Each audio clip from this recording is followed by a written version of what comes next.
안녕하십니까, 안재철입니다. 본 영상은 불교닷컴 열린강원에 실린 제 글을 설명하기 위해서 마련된 영상입니다. 오늘은 코끼리상자와 인변의 코끼리상자 그리고 서로상자의 용법을 비교해 보도록 하겠습니다. 코끼리상자와 인변의 코끼리상자 그리고 서로상자는 각각 모습을 나타내는데 어떤 모습을 나타내는지 살펴보도록 하겠습니다. 서녀에서는 만상삼나라는 말을 2번 쓰고 있습니다. 그런데 이와 같이 한 번은 코끼리상자를 사용하고 있고 또 한 번은 인변의 코끼리상자를 사용하고 있습니다. 어느 것이 옳을까요? 모두 옳을까요? 아니면 어느 하나만 옳을까요? 유가나 도가 등에 쓰이는 한자는 어느 관점에서 볼 때 틀린 것이라고 의심되는 것이 간혹 보입니다. 그러나 불가에 쓰이는 한자는 그 쓰임이 매우 정확하다 할 것입니다. 불교는 중국에 전래된 것이 한대 이후의 일입니다. 한대 이후에는 이미 설문해자와 같은 한자 사전이 출간되어서 한자의 쓰임이 정리되었습니다. 또한 철학 사상도 이미 정비된 시기입니다. 한자는 만들어질 당시의 뜻이 인신되거나 가차되어 뜻이 불어나거나 변하며 이런 과정에서 한자의 뜻은 시기마다 다를 수 있습니다. 우리는 만들어질 당시의 뜻을 번이라고 하고 그 번이로부터 비슷한 다른 뜻으로 인신된 것을 인신이라고 하며 오직 소리가 같다는 이유로 빌어 쓴 것을 우리는 가차이라고 합니다. 예를 들면 각골문에서는 오늘날 우리가 밭이라고 알고 있는 전자를 사냥하다라는 뜻으로 사용하였고 오늘날 해라고 알고 있는 이 연자를 풍년들다라고 사용하기도 합니다. 또 어떤 경우에는 선비라고 알고 있는 이 선비사자가 남자나 무사 등의 뜻으로 쓰이는 예를 볼 수 있습니다. 따라서 오늘날 어떤 문장을 쓸 때 고의적으로 아른 체 하거나 어떤 의도를 가지고 쓰는 것이 아니라면 반드시 그 당시의 뜻으로 써야 옳습니다. 우리는 흔히 현상이라는 말을 씁니다. 그런데 그때 현상을 이와 같이 코끼리상자에 인변의 코끼리상자를 쓰는 경우가 있고 이와 같이 코끼리상자를 사용하는 경우가 있습니다. 이것을 사전에서 그 뜻을 살펴보면 첫 번째 사물이나 어떤 작용이 드러난 바깥 모양새 그리고 또 어떤 경우에는 오감 또는 심리작용 매개에 의해 의식으로 발현되는 모든 것이라는 뜻으로 설명하고 있습니다. 이러한 설명에 따르면 첫 번째 것은 마치 마음 밖에 드러나는 모양새로 이해됩니다. 그리고 두 번째는 마음 속에 발현되는 것으로 이해됩니다.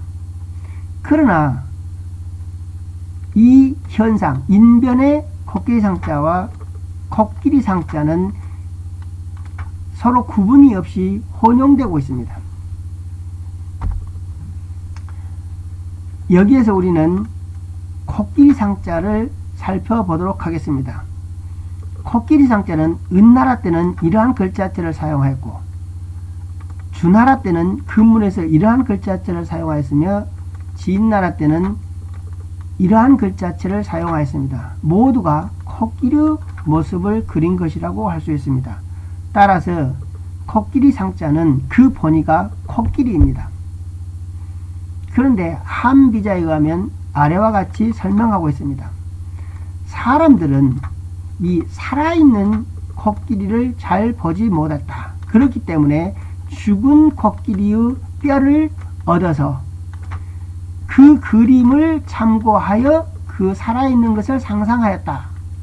그러므로 사람들이 상상하는 바의 것을 모두가 그것을 코끼리라고 말하였다. 상이라고 말한다. 라고 설명하고 있습니다. 즉 이것은 코끼리라는 뜻으로부터 본의로부터 상상하는 것을 생각하게 되었다라는 의미일 것입니다. 사람들은 산 코끼리를 잘 보지 못했기 때문에 코끼리라는 본의로부터 이와 같이 상상하다라는 뜻이 인신된 것이라고 한 것입니다. 이런 상상하는 행위는 곧 모르는 것을 모방하는 행위입니다. 모방하는 행위는 유사하게 하는 행위입니다. 따라서 코끼리라는 본의는 상상하다라는 뜻이 되었고, 상상하다는 곧 모방하다가 되었고, 모방하다는 유사하다가 된 것입니다. 유사한 것은 물건의 생긴 모양이나 상태가 유사한 것을 말하기 때문에 형상이라는 뜻도 갖게 되었다라고 할 수 있습니다. 이와 같이 코끼리 상자는 본래 그 뜻이 코끼리였던 것이 인신되어 유사하다나 모습 등의 뜻으로 사용된 것입니다. 따라서 어느 시기가 되면 코끼리 상자는 코끼리라는 뜻도 있고 유사하다는 뜻도 있고 모습이라는 뜻도 갖게 됩니다.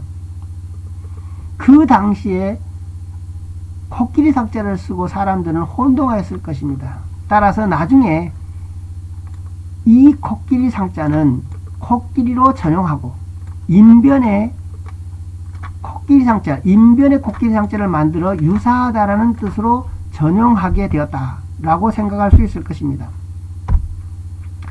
또 우리가 서로 상자를 살펴보도록 하겠습니다. 서로 상자의 은나라 때 글자체의 모습은 이러한 모습, 주나라 때 글자체의 모습은 이러한 모습이고 진나라 때 글자체의 모습은 이러한 모습입니다. 모두가 나무를 눈으로 살피고 있는 모습을 그린 것이라고 할 수 있습니다. 따라서 그 본의는 자세히 살피다라는 뜻이었다고 할 수 있습니다. 불전에서는 그렇게 자세히 살펴진 모습이라는 뜻으로 사용되게 되었습니다. 우리는 사분에서 견분을 주관이라고 하고 상분을 객관이라고 합니다. 여기에서 상분이란 객관이란 마음 밖에 존재하는 외물이 아니고 그것이 마음 속에 투영된 모습을 말합니다. 즉 이와 같이 사람의 두뇌가 있고 앞에 눈에 보이는 것을 설정해 두고 설명을 하자면 이 모습이 눈을 통하여 우리의 머릿속으로 들어갈 때 이 사물 자체가 눈을 통하여 들어가는 것이 아니고 이 사물의 형상, 모습이 우리의 눈에 들어가게 됩니다.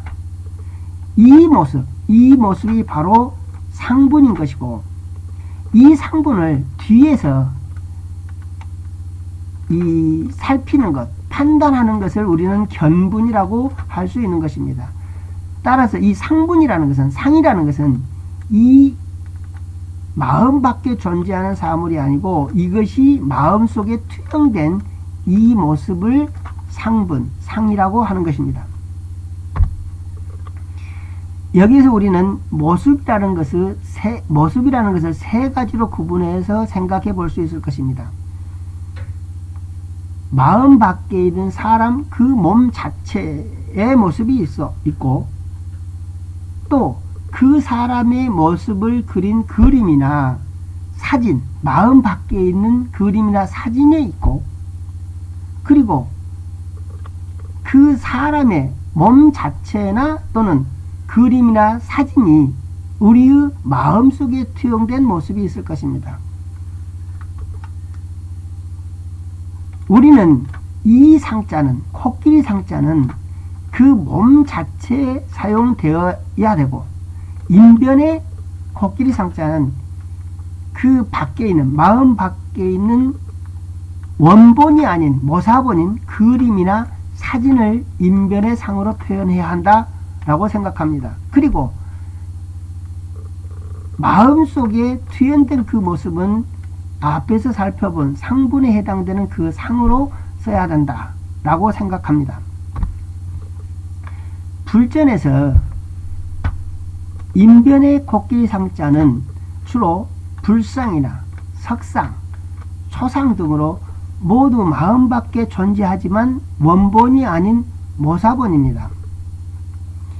불상이라 하면 부처님 그 자체가 아니고 부처님의 모습을 만들어 놓은 것입니다. 따라서 유사하게 만들어진 그것이 바로 인변의 상자를 쓴 것입니다.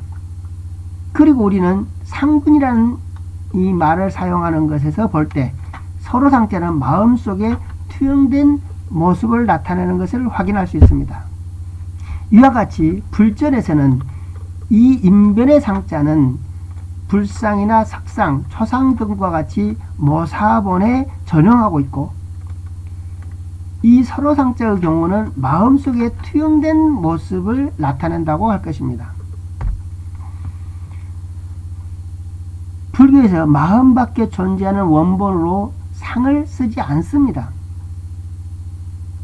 불교에서는 만유가 실제는 없는 것이고 단지 인연에 의해서 잠시 있는 것으로 보이는 것, 있는 것으로 보이는 것으로 간주하기 때문에 이 상자를 쓰지 않는다. 마음 밖에 존재하는 원본으로 이 상자를 쓰지 않는다라고 생각합니다. 불전에서는 마음 밖에 존재하는 것을 나타낼 때는 우리는 흔히 색성향미적 법으로 나누어 표현하기 때문에 굳이 이 상자, 코끼리 상자를 쓸 필요가 없는 것이 아닌가라고 생각됩니다. 그러나 여기에서 우리는 생각할 것이 있습니다. 색성향미적 법에서 법은 기억 등과 같은 것으로 이미 마음속에 있는 것이 분명해 보입니다. 따라서 육경이 마음 밖에 존재하는 것인지 아니면 마음 속에 존재하는 것인지는 깊이 논의할 필요가 있다고 생각합니다. 소녀에서 한 번은 이와 같이 인변에 코끼리 상자를 써서 만상삼로라고 표기하고 한 번은 이와 같이 코끼리 상자를 써서 만상삼로로 표기하고 있는 것은 고봉스님 자신이 스스로 혼동하였거나 아니면 전하는 사람이 혼동한 것이라고 해야 할 것입니다. 이와 같은 예는 또 있습니다. 육조단경과 같은 책에서도 혼동하는 것이 보입니다. 이것은 그것이 너무나 육조단경이 너무나 오탈자가 많기 때문에 별다른 의미를 부여할 수 없지만 아무튼 선효에서 혼동할 만큼 우리는 이 코끼리 상자와 인변의 코끼리 상자의 용법을 구분하지 않는 것은 확인할 수 있습니다. 우리는 모습을 나타내는 한자인 이러한 상자 등과 그 모습을 보다, 보여주다 라는 의미의 한자에는 이, 시시 등의 첫소리가 모두 한국 한자음으로 읽었을 때 시옷인 것을 확인할 수 있습니다. 또 보다라는 의미를 나타내는 또 다른 한자인 간이나 견이나 관들은 그것의 첫소리가 모두 기억인 것을 확인할 수 있습니다.